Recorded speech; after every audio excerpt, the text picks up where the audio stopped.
Assalamualaikum warahmatullahi wabarakatuh. Ketemu lagi dengan Cak Tung di sini di acara podcast Ngopi bareng Cak Tung.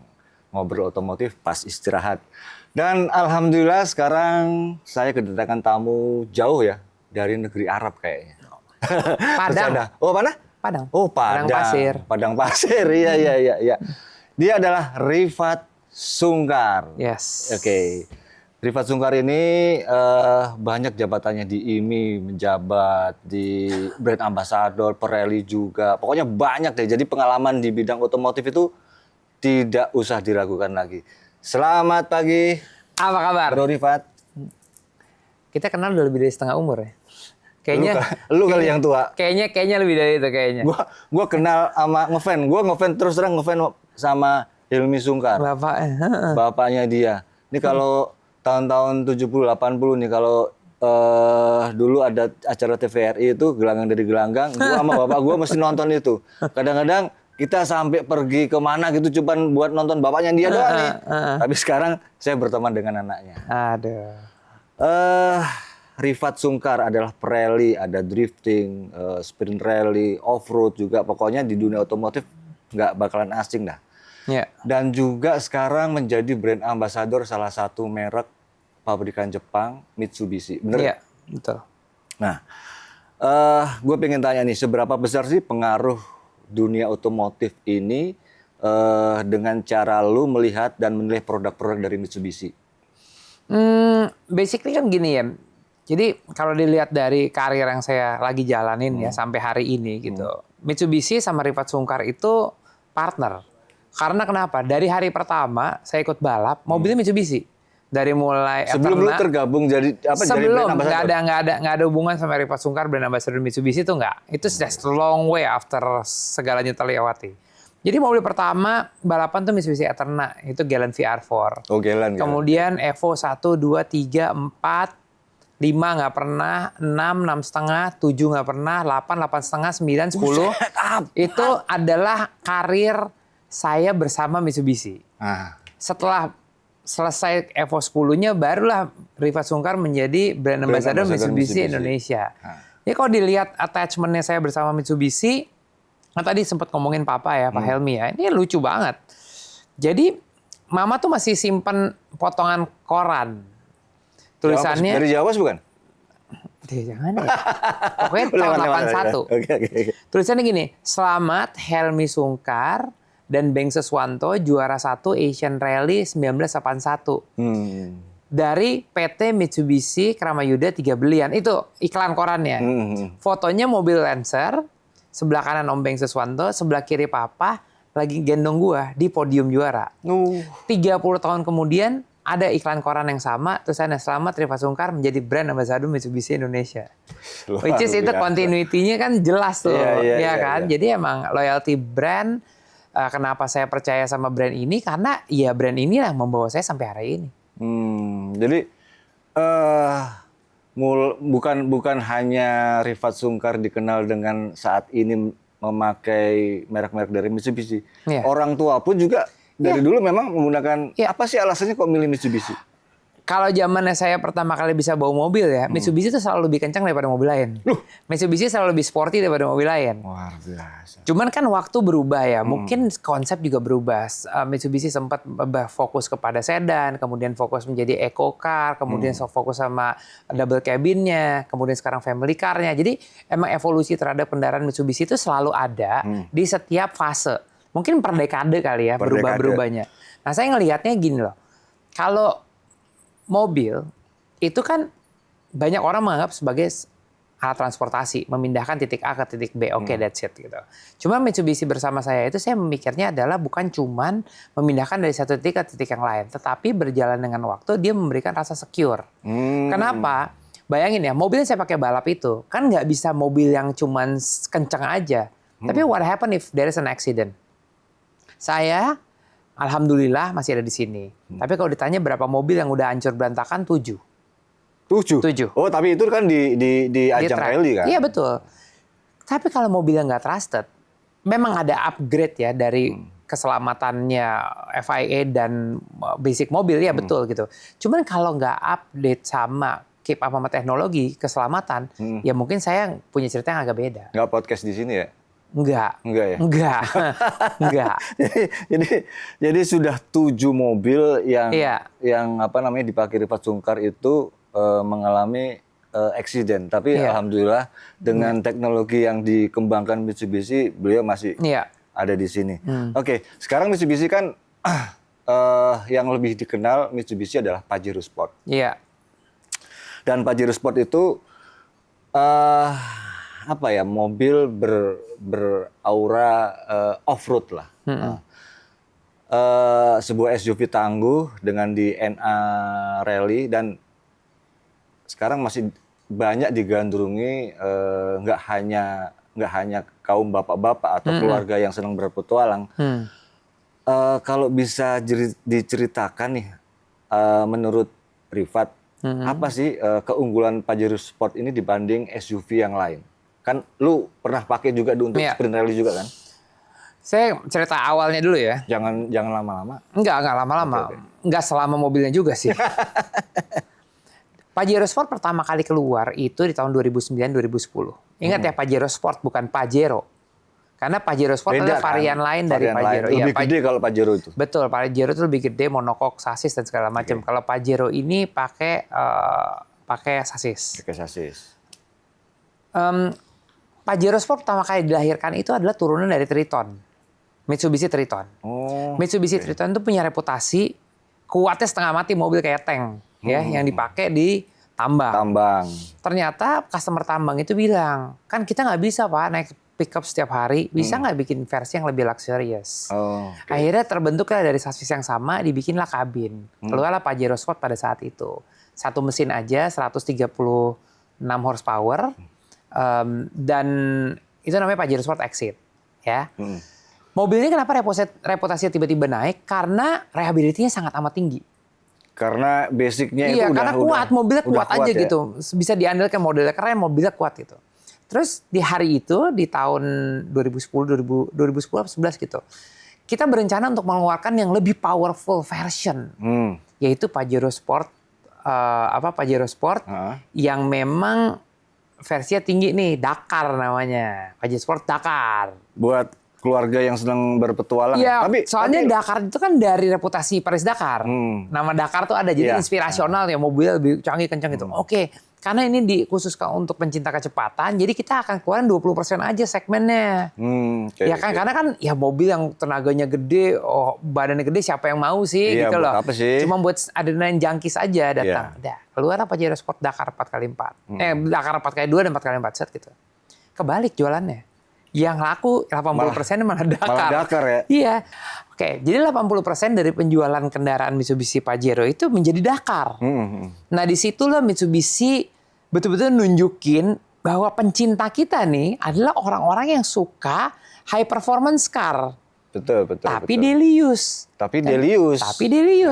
Nah, gimana tuh kombinasinya? Kan tenaganya gede, dipakai kenceng, bensinnya gimana, bla bla gitu ya. Nah, somehow kita tuh nemuin teknologi namanya VGT hari itu, variabel geometri turbo. Jadi turbonya itu kalau lagi dipakai pelan jadi mobil biasa aja. Tapi pas dipancing jadi mobil kencang. Jadi efisiennya datang, turbonya kalau mau dipanggil juga ada. Nah, reputasi itu akhirnya terbentuk lah. Pajero udah punya base penjualannya segitu hebatnya. Dan yang menyenangkan juga adalah ketika mobilnya udah dipakai, biasanya kan orang tuh ganti mobil 3 tahun, 5 tahun. Ini secara customer base jadi 7 tahun, 8 tahun. Bahkan sampai 10 tahun. Karena ini mobil kuat banget. Iya. Dijualnya pun juga harganya juga bagus. Ya kan? Nah, akhirnya setelah sekian lama, di tahun 2000, saya agak lupa tahun 15 atau 16 gitu ya, keluarlah Pajero Sport yang baru gitu. Kita bilangnya ANPS, All New Pajero Sport. Yang lampunya udah ganti? Iya, yang udah dynamic shield modelnya. Gitu. Itu saya ngetes juga di Bali. Yes. Ya, gue ada di Bali. Yang gitulah bempernya. Itu kan adalah revolusi besar nih, karena mobilnya total model change. Nggak ada tuh, semuanya nggak sisa dari yang lama ke yang baru. Tapi model bentuknya lebih oke kalau menurut gue.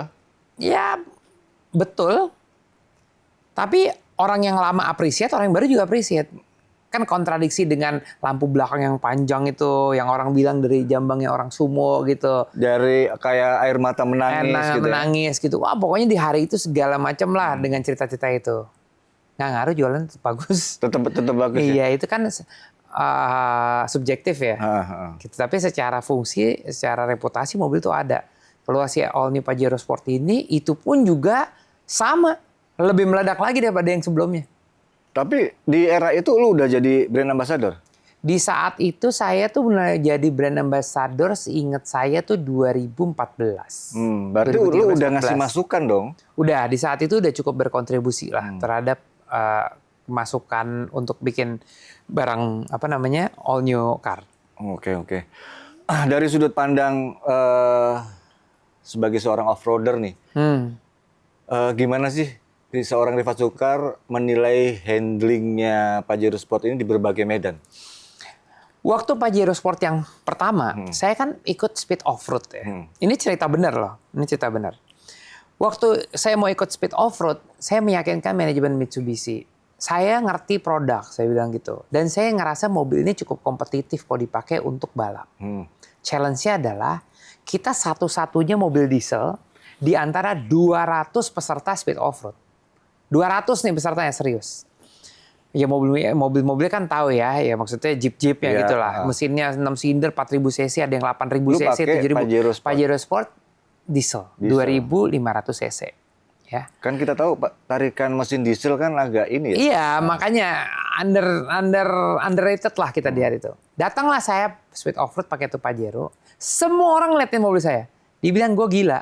Karena ini satu-satunya mobil diesel yang ada di antara 2 mobil. Cuma saya bilang, look at me, dunia tuh udah berubah. Power tuh nggak segalanya. Tapi handling, traksi itu penting. Jadi di tahun itu, dari 200 mobil, saya juara satunya. Pakai tuh mobil. Berarti performa Pajero Sport di ajang rally, tapi itu ada perubahan nggak? Kan spek rally sama spek itu yang standar. tadi saya mau ngomong. Yang hebatnya adalah satu-satunya perubahan kaki-kaki yang sport itu cuman shock breaker-nya. The whole thing mobilnya standar. The whole thing. Gardan, arm, drive shaft, gearbox, transfer case, mesin ada upgrade lah. Semuanya standarnya. Dan saya biasa ikut speed off-road. Dalam 1 tahun, biasanya saya ganti as roda tuh 2 as roda per balap. Tahu nggak Pajero Sport? 3 tahun pakai 2 as roda. 3 tahun pakai 2 as roda patah. 2 as roda patah. Iya. Yang pakai Rifat, kalau yang pakai saya mah awet. Iya. Tapi biasanya kalau saya pakai mobil yang sebelum-sebelumnya, mobil speed off-road itu, 1 balap 2 as roda. Ini 3 tahun 2 as roda. Ini cukup panjang umurnya berarti ya? Oke. That's the real story. Fat, ini Pajero Sport kan sekarang banyak digandrungi oleh keluarga-keluarga yang senang itu tadi lah, petualangan atau senang performa meskipun tidak dipakai daily use ya. Iya. Bagaimana sih menurut lu Mitsubishi memadukan mobil SUV Pajero Sport yang berkarakter gahar dengan aura off-road dengan digunakan untuk harian. Konsepnya gimana sih Mitsubishi? Yang paling menarik di perubahan tren untuk otomotif industri adalah, kita perhatiin ya, perhatiin. Tahun 60-70-an yang terkenal banget tuh muscle car. Iya nggak? 70-80-an yang terkenal banget sedan. 90-an 2000-an terkenal banget sport sedan, ya kan? Begitu 90-an ke sini hatchback banyak banget. Hatchback banyak banget, benar-benar. Jeep di skala itu hanya dipakai untuk masuk ke hutan 4x4 sejati yang pasti belepotan. Karena banyaknya populasi kendaraan, banyak orang tuh lebih nyaman ketika dia memiliki posisi duduk yang lebih tinggi. Jadi dia pingin aja sensasinya kayak SUV, tapi gue nggak mau pakai off-road. Makanya dikeluarkanlah SUV ini 4x2. Karena yang diambil adalah sensasi berkendaranya, bukan kapasitas dia melakukan heavy off-road. Makanya kenapa dijualnya pakai ban aspal? Kenapa bannya HT? HT kan artinya highway terrain. Tapi yang penting menurut mereka kenyamanan yang di dalamnya itu Iya, ya? Oke, iya. oke. Nah, ketika posisi duduk kita tinggi, kita tuh nggak bisa bikin sembarang konstruksi mobil ditinggiin aja, nggak bisa. Karena lihat aja kalau apapun mau tripod itu ditinggiin, pasti kalau tinggi kan goyang. Artinya oke. konstruksinya harus bawah dong. Ini tripodnya kan sasisnya kan. Kalau duduknya tinggi, berarti kan sasisnya juga harus di-prepare. Masalah itu mau jadi 4x4 atau 4x2, konstruksi tulangnya itu tetap sama. Jadi dipakailah konstruksi tulang yang kuat. Bayangin nggak, konstruksi tulangnya didesain untuk dipakai heavy duty. Kayak Triton, mau dimasukin ke lubang, ke hutan, segala macam. Tetap aja ya. Iya, terus ketemu jalan raya. Gimana coba nggak awet? Iya nggak? Jalannya smooth. Make sense sih. Iya. So that's the concept. Makanya kenapa orang suka dengan kendaraan kita, soalnya reliability-nya sama durability-nya itu tinggi. Apalagi sekarang ibu-ibu, mama juga seneng banget ke mall pakai Pajero Sport. Kalau kemana. perempuan punya pertimbangan lain. Ketika dia berada di kerumunan, mereka tidak suka terintimidasi. Ketika mereka naik mobil posisi duduknya tinggi, Karena mereka tinggi merasa itu ya? iya, udah menang duluan. Itu salah satu dia memilih Pajero Sport kali ya? Iya, Oke. posisi kebetulan kita punya produk Mitsubishi itu arahnya kepada SUV-ness. Expander duduknya lebih tinggi, Destinator juga lebih tinggi, itu Pajero apalagi. Sampai kita punya Delica aja, mobil SUV MPV pada saat itu posisi duduknya juga paling tinggi. Gue pernah nyobain kalau itu. Nih kalau lu dikasih kesempatan Mitsubishi untuk menyempurnakan Pajero Sport, apa yang ingin ditambahkan sebagai seorang pereli atau masyarakat biasa lah, konsumen biasa? Gue tuh karena udah cukup banyak ya mainan di otomotif ya, gue tuh suka bisa memilah-milah kebutuhan gue. Kalau yang related dengan kebutuhan masyarakat sekarang ini apa menurut lu sih? Kompartemen. Yang sudah dilakukan di Destinator, udah dilakukan sama Expander, itu it really works. Pajero itu kan sebelumnya Expander. Pajero ya. Iya kan, Pajero kan sebelumnya Expander.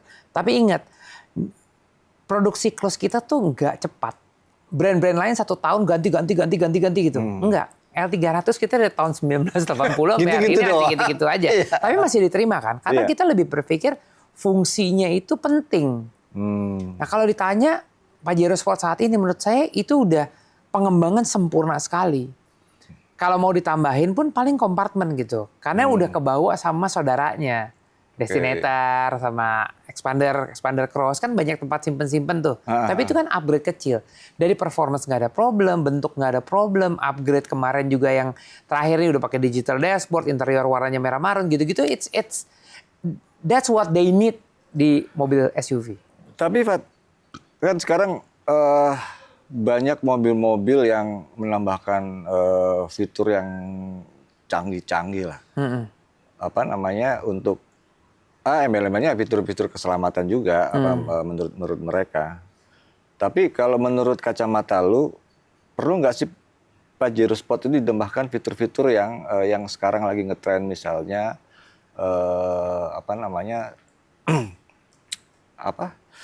ADAS atau yang lain? Udah ada. Kan hanya segmen yang atas aja kan? Betul. Pingin punya apa perlu punya nih? You know what we need? Orang tuh mau segala-galanya dengan harga yang semurah-murahnya, betul nggak? Itu karakter orang Indonesia. Konsekuensi utamanya adalah ketika kita komit untuk membeli mobil yang full feature, artinya akan banyak expenses yang kita lagi perlu apa kita lagi pingin nih. Betul. Ini iya dipakai apa enggak ini? Iya, kepake apa enggak? Nice to have aja atau gimana? Indonesia, orang memilih kendaraan rata-rata kalau di kota besar, kita kan slow speed country, not a high speed country. Iya. Feature-feature keselamatan tambahan itu rata-rata berguna ketika mereka yang menggunakan kendaraan yang sering di highway, yang jalan bebas hambatan, yang jalan kebuka, speednya juga tinggi, itu akan lebih membantu. Sayangnya Indonesia itu terutilisasi dari kota ke kota, blok-bloknya tuh gede kan, per kotanya gede. Jadi feature-feature ini oke, nice to have, tapi terpakai banget belum tentu. Belum tentu. Jadi kalau ngomongin buat apa segmen? Iya, gengsi. Tapi lebih gengsi lagi kalau nggak bisa nyetir kan. Mendingan ngajarin tuh. Mendingan belajar meningkatkan skill. Iya. Soalnya kan ini juga ada hubungan dengan faktor ekonomi ya. Betul. Kalau kita hari ini bisa mampus beli yang A, suatu hari kita akan beli yang C. Suatu hari. Kita akan beli yang C suatu hari. Dari sini ke sini kan berjenjang. Kalau gue udah puas sama yang ini, kan gue mau upgrade. Apa jadinya jika varian terbawah udah ada segalanya? Lu nggak ada challenge lagi untuk mau coba yang atas. Tapi kalau mereka kayak kasus yang sekarang nih, udah ada Pajero Sport ya, terus ngeluarin lagi Expander, terus tiba-tiba Mitsubishi ngeluarin lagi Destinator. Iya. Nah, kelasnya di antara Expander sama Pajero Sport. Lu melihat ini apakah dia kan klaimnya kan mobil SUV. Iya. Apakah nggak bertabrakan dengan sang legend ini yang Pajero Sport? Udah jadi media berapa lama? Udah berkarir berapa lama? 35 tahun, 40 tahun? Yang gampang nih, di tahun 1980-an ada berapa kategori kendaraan? Sedan, Jeep, pickup. Apalagi? Sedan, Jeep, pickup. Susah disebutin yang lain kan? Kita sebutkan di tahun 2020. Ada berapa jenis kendaraan? Banyak. Nah loh, ya kan? LCGC, city car, medium SUV, small SUV, medium MPV, small MPV, X-Cross, crossover, sedan, bla bla bla bla bla. Ini pecahin segmen-segmen baru. Dulu nih 3 nih, sekarang mungkin 20 kali segmennya. Iya kan? Ya, yang namanya manufacturer, masa iya nggak melihat itu? Pasti ada dong. Dulu ya, kalau udah beli mobil yang ini ke sini, itu tuh pasti segini nih jomplang jauhnya. Benar. Tapi karena dengan banyaknya kategori kendaraan, kan akhirnya makin tipis. Ya nggak? Kalau ditanya apakah Destinator akan memakan Pajero, iya dan tidak. Yuk, kenapa jawabannya iya dan tidak? Karena dari Expander ke Pajero itu jauh banget. Ya benar, harganya kan? juga jauh. Iya, tapi dari Expander ke Destinator itu reachable. Orang yang punya duit beli Destinator paling atas ketemu sama Pajero bawah. Oke. Iya kan? Tapi Pajero bawah adalah Pajero yang dia mau atau bukan?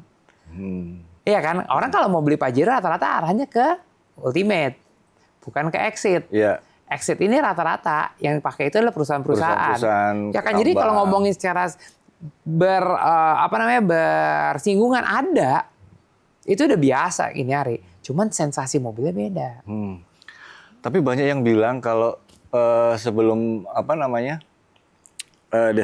Destinator muncul itu kan ada versi yang 5 penumpang itu? X-Force. X-Force. Ya. Banyak yang berkomentar, ini ekspor ditinggiin. Ini ekspor dipanjangin dikit bodinya. Ya kalau dari kasat mata sih iya sih kalau gua melihat. Tapi kalau gue pernah nemuin antara Destinator dan X-Force, ya memang beda sih. Iya. Kalau menurut kacamata Rifat, untuk menjelaskan ke konsumen atau ke masyarakat itu gimana sih? Ada yang, ini memang beda mobil. Iya.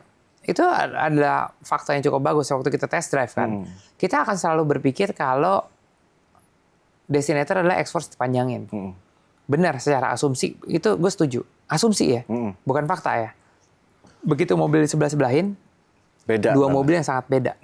Karena kita kan nggak dalam ngeliat mobil itu. Yeah. Secara garis desain dua-duanya new dynamic shield. Jadi secara kalau dipisah satu di sini sana, kita akan lihat tuh mobil yang sama. Begitu disebelahin mobilnya, itu mobil yang beda. Mobil kan dari besi ya, bukan dari karet ya. Jadi kalau lu sebelahin tuh berdua, lihat tiang kacanya tegak, kap mesinnya tinggi, pilarnya miring. Kan nggak bisa mobil dibetot kanan, betot tarik kiri gitu. Karena kita bukan karya seni, kita kan manufacturing. Destinator itu dedicated sebagai Destinator. Bukan 5 ditarik karet jadi 7, bukan. Jadi ini 2 yang beda.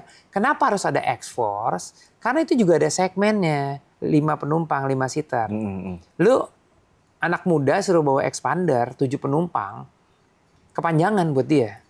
Gue mau yang cozy sama teman-teman gue, sound system bagus, mobilnya simpel-simpel aja, ya X-Force jadinya. Tapi ketika sekarang orang-orang yang udah punya expander, udah happy dengan expander selama ini, pingin ke Pajero masih kejauhan. Nah, datanglah Destinator. Jadi menurut lu itu memang beda ya, segmennya juga beda, ininya juga sasisnya juga beda, desainnya itu beda. Semuanya beda. It looks asumsi sama, tapi begitu sebelahin mobilnya, duduk dalam mobilnya beda. Yang sama banget, yang mirip banget tuh dashboardnya. Selebihnya nggak ada yang sama. Apa kesan lu saat mencoba Mitsubishi Destinator? Amazed, like super amazed. Kenapa super amazed? Gue pernah mencoba mobilnya pertama kali itu 6 bulan yang lalu lah. Lu sempat ngetes sebelum Iya, pergi keluar kota segala macam. Yang gue paling amazed adalah dengan 2 hal, mesin sama suspensinya. Mesinnya teknologi yang paling baru sekarang, dia mesinnya 1500 cc, turbo kan. Cuman kehebatan. Limpahan dari Expander bukan? Bukan ya? Bukan. Dia bukan keluarganya Expander, dia keluarganya Eclipse. Tapi bukan mesinnya Eclipse. It's the next generation of Eclipse engine. Iya. Nggak ada hubungan sama sekali sama Expander. Nggak ada. Direct injection, terus dia punya turbonya. Oh, direct injection and high compression. Biasanya kalau mobil turbo tuh low compression. Ini high compression. High compression, direct injection, terus itu dia ya direct injectionnya ada, port injectionnya juga ada. Dia punya injektor ada 8. Pokoknya it's totally different ini. Nah, kelebihannya tuh apa? Kelebihannya ini mobil 1500 cc ketika lagi pelan-pelan. Tapi ini mobil 1500 cc plus turbo ketika dipanggil tenaganya. Iya, jadi mobil turbo sama dengan boros. Mobil dulu nih, mobil turbo sama dengan boros. Iya, benar sih itu benar. Tapi tahu nggak siapa yang mengembang? Oh, sama dengan boros dan sama dengan kencang. Ya kan itu nggak bisa dielakkan kan? Iya. Tapi kita harus terima kasih kepada industri heavy industry. Truk kencang nggak? Kan nggak seberapa sih kalau turbo loh mesinnya. Tapi kan sesuai dengan kebutuhannya kan? Karena exactly, itu jawabannya.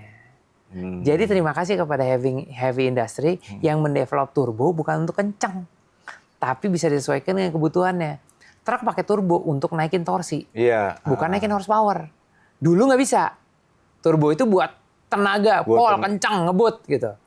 Betul. Destinator itu udah punya teknologi direct injection turbo. Jadi turbonya akan bekerja kalau waktunya aja. Kalau lagi dibutuhkan. Kalau lagi nggak, 1500 kayak Expander.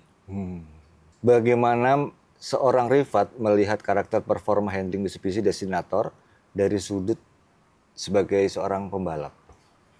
Bicara handling seperti Pajero tadi, Pak. Nggak usah sebagai pembalap, mobil ini udah punya sistem aktif yang namanya drive mode. Dan itu sama sekali bukan gimmick, 100% bukan gimmick. Ada berapa sih itunya, drive mode-nya? 5 ya kalau nggak salah ya. Normal, wet, gravel, mud, tarmac. 5. Tarmac itu yang itu ya? Jadi normal tuh mau jalan biasa. Wet itu jalan aspal tapi basah. Gravel tuh jalanan gravel. Mud tuh gravel dibasahin. Tarmac ini bonus.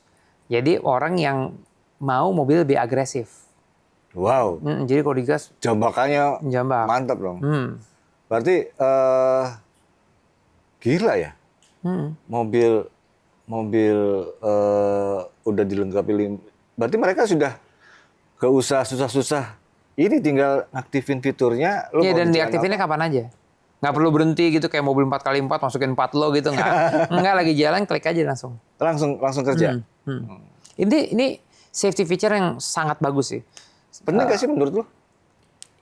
Gue aja kalau sama bini gue lagi pakai tuh mobil, gue selalu bilang, kamu jangan lupa ya kalau lagi hujan, kamu taruh aja di wet. Kenapa? Yang tadi saya bilang ini bukan gimmick. Ketika kita pilih mode yang wet itu artinya basah. Jadi mobilnya akan berasumsi kapan aja bisa kepleset. Berasumsi ya. Tapi kan udah ada itu fitur apa namanya? Traction control. Iya. Itu semuanya terintegrasi sama drive mode. Jadi bayangin ada 3 lapis nih. Yang pertama drive mode. Di drive mode itu dia akan mengkontrol putaran roda, wheel speed, RPM, throttle position, gasnya sampai di mana, sama steering angle. Jadi misalnya nih 60 km per jam lagi belok dengan posisi RPM 2000, dia akan belok. Tapi begitu 60 km per jam, posisi gasnya 5.000 RPM-nya, dan lagi basah, mobilnya bilang, ini kan nggak mungkin ya lagi belok kayak begini. Pasti kepleset. Dia koreksi? Dia akan pelan dengan sendirinya mobilnya. Aquaplaning gitu, ada jalan basah gitu. Pas mobilnya aquaplaning terjadi, di wet dia akan lebih sensitif dibandingin dengan model biasa. Jadi dia akan selalu antisipasi, menjaga-jaga.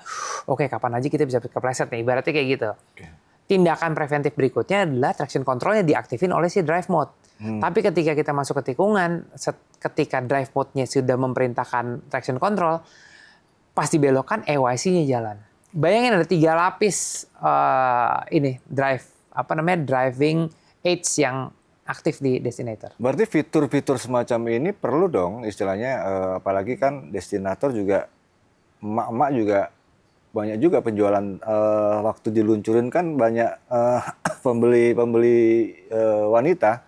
Berarti fitur yang semacam ini wajib ada di setiap mobil SUV perkotaan atau gimana, Pak? Ya masing-masing merek kan pasti punya jagoannya ya masing-masing gitu ya. Sistemnya beda-beda. Cuman yang udah pasti di Mitsubishi ini bukan gimmick dan udah didesain untuk feature keselamatan. Apa teknologi dari Destinator itu yang lu paling suka? Anjir, keren nih. Baru gue omongin barusan. Karena itu gue pamerin kemana-mana. Bener itu serius, itu drive mode tuh beneran. Soalnya apa? Di X-Force, lu bisa drive mode, lu bisa rasain, oke? Tapi X-Force tuh horsepower-nya nggak gede. Di Destinator horsepower-nya gede. Jadi kemungkinan tuh akan lebih ada. Feature ini akan lebih sering aktif karena tenaganya besar. With more power, you have more responsibility. Boleh nggak kalau keberadaan Destinator itu sebagai pelengkap, kalau gue ngomong sebagai pelengkap lini SUV-nya Mitsubishi, atau sebagai penerus ketangguhannya Mitsubishi? Dia upgrader dari Expander, tujuan kita. Yang kedua adalah upgrader dari merek lain. Soalnya sensasi berkendara Mitsubishi Destinator ini baru sendiri. Jadi driving dynamic-nya di Mitsubishi Destinator emang diciptakan sebagai sensasi baru SUV yang very easy going. Sebagai brand ambassador nih, merek Mitsubishi yang udah lama lah. Udah berapa tahun lu? Pakai Mitsubishi-nya apa brand ambassador-nya? Ambassador-nya. Pastinya kan ada masukan-masukan. 13 tahun kali ya? 12 tahun. Udah lama ya. Kalau lu bosan ngomong gue ya, gue ngomong. Alhamdulillah belum. Sebagai brand ambassador, apa sih yang ingin menjadikan kontribusi untuk sebagai semangat adventure Mitsubishi ke generasi muda? Brand itu banyak tumbuh ya, banyak brand bermunculan di mana-mana. Tapi saya selalu percaya sama 3K yang saya selalu bilang, kemauan, komitmen, konsistensi. Brand kita tuh mau ada di sini karena kita komit. Ketika kita komit, mereka secara konsisten memberikan ya berbagai perkembangan teknologi yang bisa dinikmati oleh customer-nya. Setelah hal itu udah ada, yang keluar tuh apa? Sustainability. Sustainability arti bahasa Indonesianya kan kelangsungan hidup. Lu pakai Mitsubishi, lu bisa percaya kapan aja, di mana aja, pasti ada jaringan yang akan membuat rasa aman lu untuk memakai mobil ini ke waktu yang akan datang. Nah, hal kayak gini di generasi sekarang tuh perlu dicamkan. Soalnya mereka sangat tergantung dengan trending topik. Bener nggak? Begitu tarik sini, ketarik ke sana, tarik ke sini, tarik ke sana gitu. At the end of the day, what you need is really what you need, bukan orang lain perlu. Nah, Mitsubishi, mungkin kami ya adalah merek yang tidak sering ngeluarin mobil baru bertubi-tubi babak gitu. Kayak Pajero gitu. Orang bilang, wah kapan nih Pajero baru, berapa gitu. Enggak, menurut gue belum waktunya juga. Gitu, karena produk siklusnya tuh belum ketemu di situ. Kita masih happy sama yang ini. Apa alasan kita harus ngeluarin mobil baru kalau yang sekarang aja masih keserap? Masih keserap. Iya, masih keserap. Ya? Dan boleh review deh itu mobil. Pasar secondnya gimana? Habis itu penyakit mobilnya yang terkenal apa? Minim banget. Ya kan, kemudian satisfaction orang yang pakai. Berapa lama orang pakai mobil itu menjadi bagian dari kehidupannya dia. Nah itu perbandingan kita sama merek-merek yang lain. Loyalty-nya tinggi dan kita juga merasa kalau ini selalu silih berganti terus-terusan mobilnya ganti. Kan customer belum menikmati mobilnya dia. Udah ketinggalan zaman. Kalau facelift tuh mah biasa ya.